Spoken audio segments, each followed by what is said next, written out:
공수처의 해병대 수사 외압, 검찰의 특갈비 부정사용 사건에 대한 신속한 수사를 촉구합니다. 고위공직자 범죄수사처는 국민의 큰 기대를 받으며 출범했습니다. 대통령을 비롯해 검사, 장성급 장교 등 권력을 가진 고위공직자와 그 가족이 범한 직권남용, 뇌물, 허위공문서 작성 등의 특정 범죄를 척결함으로써 고위공직자의 불법 특혜와 비리를 근절하기 위해 설치됐기 때문입니다. 공수처가 해병대 수사 외압, 검찰의 특활비 부정사용 사건에서와 같이 살아있는 권력을 대상으로 하는 수사에 대하여 석연치 않은 태도를 이어오면서 의혹을 해소하는 것이 아니라 오히려 키우고 있다는 지적이 나오고 있습니다. 공수처는 이를 뼈아프게 받아들여야 할 것입니다. 지난 6월 21일 국회 법사위에서 열린 순직해병 특검법 추진을 위한 입법청문회 과정에서 전 국민이 두 귀를 의심할 만한 사실이 드러났습니다. 임기훈 전 국방비서관과 이시원 공직기관 비서관 등 대통령실 관계자들이 아직 압수수색조차 받지 않았다는 사실입니다. 오는 7월 19일은 최혜병 순직 1주기입니다. 그리고 통신사의 통화기록 보존기간은 1년에 불과합니다. 오는 7월 19일부터 8월 초순까지 관련자들에 대한 통화 내역이 확보되지 않는다면 사건의 진상을 밝히는 것은 더욱 어려워집니다. 공수처가 수사 의지가 있다면 하루빨리 통화 기록을 확보하고 관련자들에 대한 압수수색에 나서야 할 것입니다.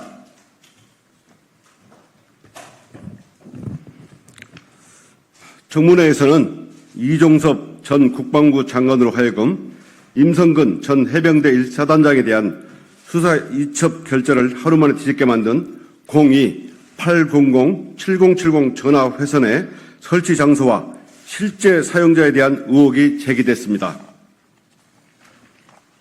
또한 도이치모터스 주가 조작 사건의 주범으로서 김건희 여사의 주식 계좌를 관리했던 이모 씨가 임성근 전 해병대 사단장의 구명 로비에 관여했다는 의혹도 나왔습니다. 그러나 공수처가 이에 대한 아무런 움직임조차 보이지 않는 상황을 지켜보며 과연 수사 의지가 있는지를 의구심을 갖게 됩니다.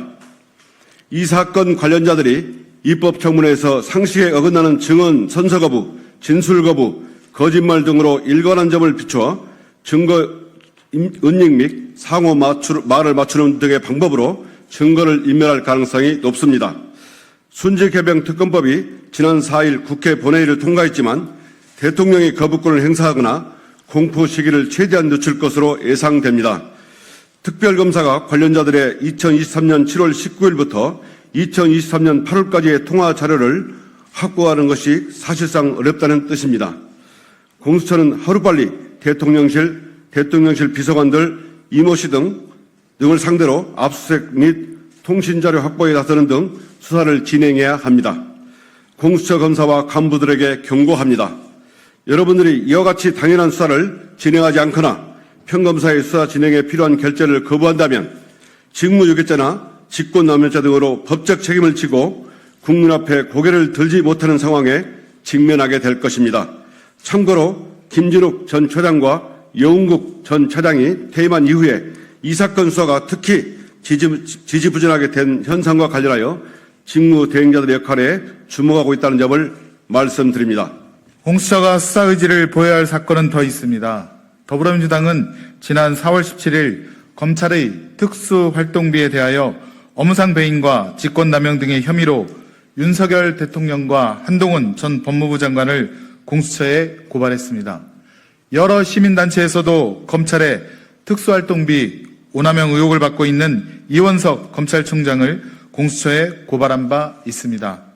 그러나 공수처는 검찰의 특수활동비에 대한 수사를 사실상 시작조차 하지 않았습니다. 대법원은 작년 4월 13일 검찰이 특수활동비에 대한 지출 증빙 자료를 공개해야 한다라고 판결했습니다. 이 판결에 따라 공개된 자료에서는 검찰이 특활비를 부당하게 사용한 사실이 드러났습니다. 잘하고 있다, 믿어달라라고 강조했던 법무부와 대검찰청의 주장이 거짓말이었다는 점이 밝혀진 것입니다. 검찰은 올해도 특활비에 대한 자료 공개를 거부하며 버티고 있습니다. 검찰이 대법원의 판결마저도 무시하면서까지 버티는 이유는 작년 시민단체와 언론에서 취재하고 보도한 부서별 특활비 나눠먹기, 국정감사 우수검사 격려, 공기청정기 대여, 휴대전화 요금 사용 등을 넘어서는 부당 사용 사례가 드러날까 두렵기 때문이라는 비판이 이어집니다. 지금까지 드러난 검찰의 특활비 부당 사용 사례는 빙산의 일각에 불과합니다. 당시 검찰에서 자료를 온통 먹칠하고 가린 채 공개했기 때문입니다. 만약 정보 공개 청구를 통해 자료가 공개되지 않았다면 검찰이 수사 기밀을 앞세워 얼마나 많은 국민의 세금을 부정하게 사용했을지 모를 일입니다. 이에 공수처에 검찰의 특활비 부정사용 사건에 대한 신속한 수사를 강력하게 촉구합니다. 공수처가 당연한 책무를 잘 이행함으로써 대한민국의 무너진 정의를 세우고 국민의 신뢰를 얻는 기관으로 우뚝 서 주기를 촉구합니다. 2024년 7월 8일 국회 법제사법위원회 더불어민주당 의원 일동.